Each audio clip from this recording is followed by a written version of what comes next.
Hi guys, welcome back to Bloom TV. I'm Annie and today I am going to be doing a non-spoiler review of, just dropped my notebook, The Rithmatist by Brandon Sanderson, which is the first book in a series, I believe, and this was published in 2013 by Tor Books, and this is the American paperback version.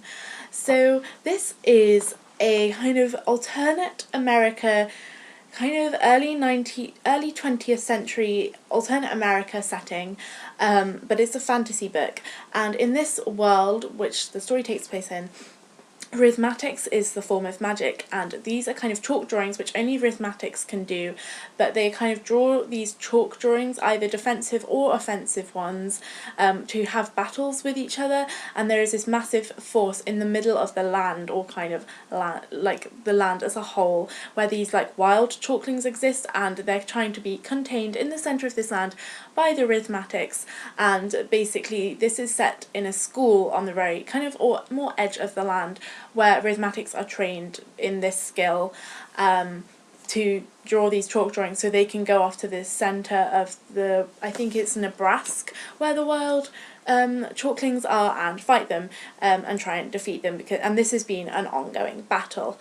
And this is a really great book. I really like Brandon Sanderson as an author. I just think he's fantastic, and this year I am trying to read all of his books, which I haven't already read. This is also a book that you could read, if you haven't read it already and want to, you could join in with Year of Cosmere, which is happening this year. It's a read-along of all of the Brandon Sanderson's books. This one, I believe, is taking place in June, and I'll leave the GOODREADS group for Rithmatist, not the Rithmatist, Year of Cosmere down below, just so you can check it out. So if you haven't read this and want to after this read-along, you can read it in that month, and this will obviously definitely be going, this review will obviously be up before that read-along starts.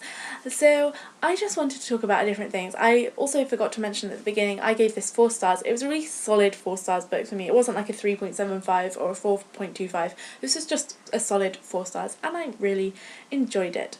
And the first thing I really liked about this was the world building. I thought the Rithmatics, or the Rithmatism kind of element, was so interesting. I thought it was really unique. Brandon Sanderson is amazing at world building. He always does so well on that aspect of novels, and this was just no different. It was really well done. It was such an original concept. I really liked learning about it. There's also illustrations in this book which are done by Ben McSweeney, and that kind of aid your learning of Rithmatics, and that was really interesting. And there are all these diagrams at the beginning of each chapter, as well as some drawings that are just kind of randomly interspersed throughout. So there's one there. That's like one of the chalklings that the Rithmatists use in battle. So of course the world building was really well done. I think that was probably my favourite aspect of this, kind of the concept and the world building. They were definitely my favourite aspect of this book. The characters as well were well done.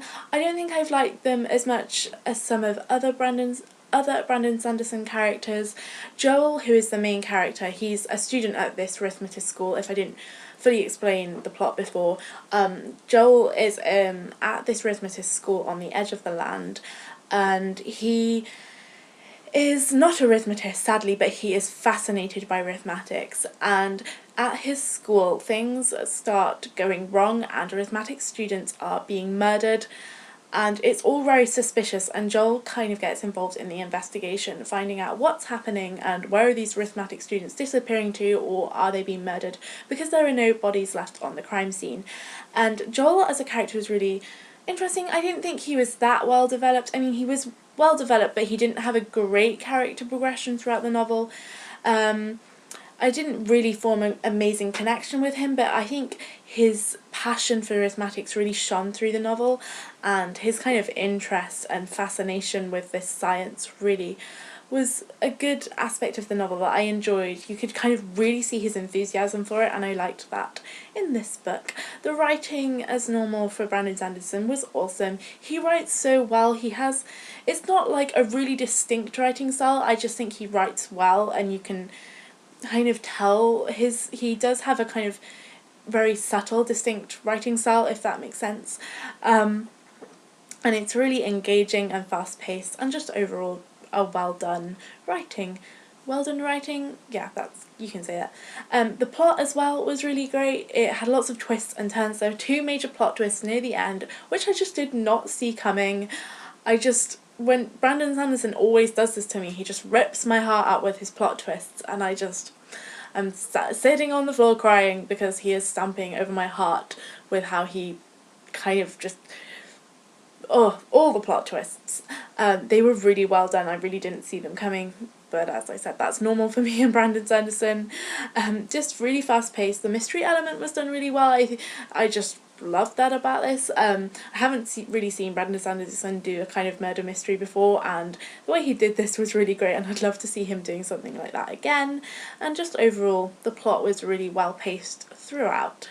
There isn't really a romance element in this book, which I think a lot of people might like, or you might find it quite refreshing. There's just a really great friendship between Joel and another female character who gets involved in the investigation called Melody. Their friendship was just really great. They don't really start out as friends, they're both kind of misfits, but they become friends throughout the novel, and it was just really sweet. And I don't really want to see Brandon Sanderson tar that with a romance. I just kind of like to see this series stay as it is without no romance, even though I do love romance books. I just think this series does so well without it that it isn't really needed, but again, Brandon Sanderson will always shock me with anything, so if there was one, I probably wouldn't mind it. I just really love the illustrations that are throughout this. There's also a really awesome map at the beginning. This is how the world looks. It's all these separate islands, so this is basically kind of US, like modern day US, but there's like this sea separates all the different kind of states. So some of the states are the same. So there's like Texas, which is that massive one down there that stays the same. But then there's some other ones kind of called New Britannia, and there's also is that Canada, and it was just really clever, and I just really liked that element of it. This map was so cool. I just kept staring at it when I was reading it. Like, I'd flick back to the map even though I didn't really need to, and just stare at it because I liked it so much. As I said before, this is the first book in a series. I'm not quite sure when the second one's coming out. There is no release date as of yet. I assume it'll be either next year in 2016 or the year after in 2017. This definitely has really good potential for the rest of the series to really expand. This is quite a contained book in that it doesn't really have very expansive kind of world building, which a lot of Brandon Sanderson books do, but I think in the following books that could really develop and be a really interesting feature. And overall, I just really enjoyed this, and I would really recommend this if you haven't picked it up already, because I do know it was kind of like, it wasn't on my really like high priority list of Brandon Sanderson books to read, but I'm really glad I read it, and I just really enjoyed it. So let me know if you've read The Rithmatist down in the comments. I'll see you all soon for another video. Bye!